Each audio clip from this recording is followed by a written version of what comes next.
ایوب کے آگے جھکنا اور انہیں کہنا کہ وہ تمہاری پیٹھ پر ہاتھ پھیریں۔ پھر محترم والدہ کی قبر پر فاتح خوانی کر کے ان کی روح سے دعائیں لے کر آنا۔ اللہ تمہارے ساتھ ہے، میں جہاں ہوں وہاں اسلام کو پرچم سرنگوں نہیں ہونے دوں گا، تم مصر میں اس پرچم کو سر بلند رکھو۔ یہ قاصد بھی روانہ ہو گیا۔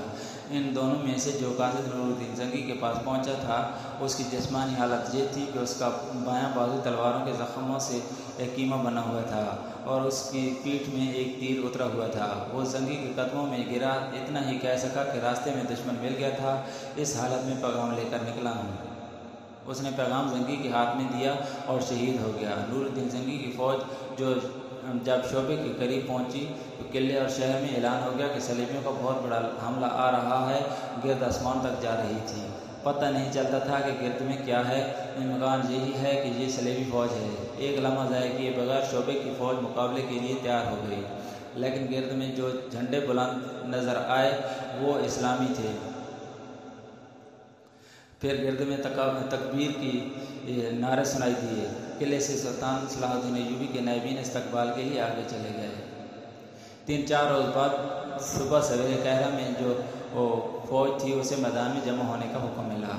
فوجی چہمہ گوئیاں کرنے لگے کہ انہیں تیاری کا حکم ملا ہے۔ بعض نے کہا کہ بغاوت ہوگی، کسی نے کہا کہ سوڈانیوں کا حملہ آ رہا ہے۔ ان کے کمانڈروں تک کو علم نہیں تھا کہ اس اجتماع کا مقصد کیا ہے۔ یہ حکم فوج کی مرکزی کمان سے جاری ہوا تھا۔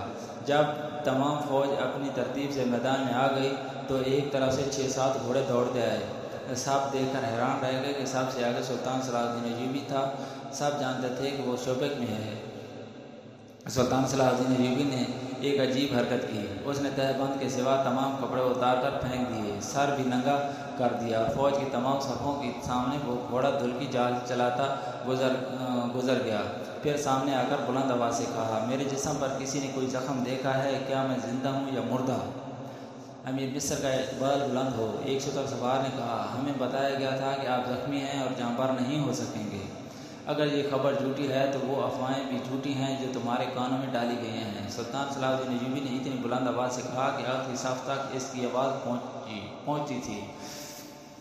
اس نے کہا کہ جن مجاہدین کے متعلق تمہیں بتایا گیا ہے کہ وہاں سونا اور چاندی لوٹ رہے ہیں اور عیسائی لڑکیوں کے ساتھ عیش کر رہے ہیں، وہ ریگستان میں اگلا قلعہ اور اس سے اگلا قلعہ اور اس سے اگلا قلعہ سر کرنے کی تیاریوں میں پاگل ہو رہے ہیں۔ وہ کیوں بھوکے پیاسے مر رہے ہیں؟ صرف اس لیے کہ تمہاری ماؤں، بہنوں اور بیٹیوں کی عصمتوں کو صلیبی درندوں سے بچا سکیں۔ شعبے میں ہم نے مسلمان بچیوں اور ان کی ماؤں اور ان کی باپوں کا یہ حال دیکھا ہے کہ بچیاں عیسائیوں کے پاس اور ان کی مائیں اور ان کے باپ عیسائیوں کے بیگار کر کے مر رہے تھے۔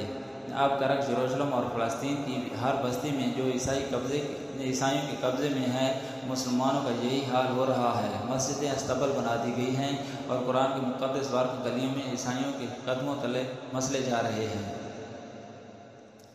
یہ تقریر اتنی جوشیلی اور سنسنیخیز تھی کہ ایک کماندار نے چلا کر کہا، پھر ہم یہاں کیا کر رہے ہیں؟ ہمیں بھی محاذ پر کیوں نہیں لے جایا جاتا؟ تمہیں یہاں اس لیے بٹھایا گیا ہے کہ دشمن کی پھیلائی ہوئی افواہیں سنو اور ان پر یقین کرو۔ سلطان صلاح الدین ایوبی نے کہا، تم یہاں اپنے پرچم کے تلے بغاوت کرو تاکہ سوڈانیوں کے ساتھ صلیبی اس سرزمین پر قبضہ کر لیں اور تمہاری بیٹیوں کی عصمت تری کریں۔ تم قرآن کی بارگاہ اپنے ہاتھوں باہر کیوں نہیں بکھیر دیتے؟ کیا تم قرآن کی توہین صلیبیوں سے کرانا چاہتے ہو؟ تم جو اپنے ایمان کی حفاظت نہیں کر سکتے، قوم کے ابرو کی کیا حفاظت کرو گے؟ تمام فوج میں ہلچل سی پیدا ہو گئی۔ سلطان صلاح الدین ایوبی نے کہا، تمہیں چند ایک کماندار نظر نہیں آ رہے؟ وہ میں تمہیں دکھاتا ہوں۔ اس نے اشارہ کیا تو ایک طرف سے 10-11 آدمی گردن میں رسیاں پڑی ہوئی اور ہاتھ پیٹھ پیچھے بندھے ہوئے آگے لائے گئے۔ انہیں صفوں کے آگے سے گزارا گیا۔ سلطان صلاح الدین ایوبی نے اعلان کیا، یہ تمہارے کماندار تھے، لیکن یہ اس قوم کے دوست ہیں جو تمہارے رسول اور تمہارے قرآن کے دشمن ہے، یہ پکڑے گئے ہیں۔ سلطان صلاح الدین ایوبی نے فوج کو خضر الحجاج کے قتل اور مسلح الدین کی گرفتاری کا پورا واقعہ سنایا اور مسلح الدین کو سامنے لایا گیا۔ وہ ابھی تک پاگل پن کی حالت میں تھا۔ سلطان صلاح الدین ایوبی گزشتہ رات کوتوالی کے تہہ خانے میں اسے دیکھ آیا تھا۔ اس نے سلطان صلاح الدین ایوبی کو نہیں پہچانا تھا۔ وہ اپنی ریاست اور خود مختار حکمرانی کی باتیں کر رہا تھا۔ اب سلطان صلاح الدین ایوبی نے اسے گھوڑے پر بٹھا کر فوج کے سامنے کھڑا کر دیا۔ اس نے فوج کو دیکھا اور بلند آواز سے بولا، یہ میری فوج ہے، مصر کی حکومت کے خلاف بغاوت کر دو۔ میں تمہارا بادشاہ ہوں، صلاح الدین ایوبی مصر کا دشمن ہے، تم اسے قتل کر دو۔ وہ بولے جا رہا تھا، اس کے منہ سے پاگل پان کی جھاگ نکل رہی تھی۔ فوج کی صفوں سے پنگ کی آواز آئی اور ایک تیر صلاح الدین کی شہرگ میں اتر گیا۔ وہ گر رہا تھا جب کئی اور تیر اس کے جسم میں اتر گئے۔ سلطان صلاح الدین ایوبی نے چلا کر تیر اندازوں کو روکا۔ کمانداروں نے تیر چلانے والوں کو آگے آنے کو کہا۔ ان میں سے ایک نے کہا، ہم نے غدار کو مارا ہے، اگر یہ قتل ہے تو گردنیں حاضر ہیں۔ سلطان صلاح الدین ایوبی نے انہیں معاف کر دیا۔ اس کے جسم پر ابھی تک صرف تہ بند تھا، باقی جسم ننگا تھا۔ اس نے جلاد کو وہیں بلایا اور ان غداروں کو جنہیں فوج کے سامنے لایا گیا تھا جلاد کے حوالے کر کے ان کے سر جسموں سے الگ کرا دیے۔ اس نے ایک اور حکم دے کر سب کو حیران کر دیا۔ اس نے حکم دیا کہ یہ فوج یہیں سے محاذ کو کوچ کرے گی، تمہاری ذاتی اور دیگر ساز و سامان اور رسد تمہارے پیچھے آئے گی۔ فوج کوچ کر گئی، جس کا مطلب یہ تھا کہ مصر فوج کے بغیر رہے گا۔ سلطان صلاح الدین ایوبی نے غداروں کے کٹے ہوئے سر دیکھے۔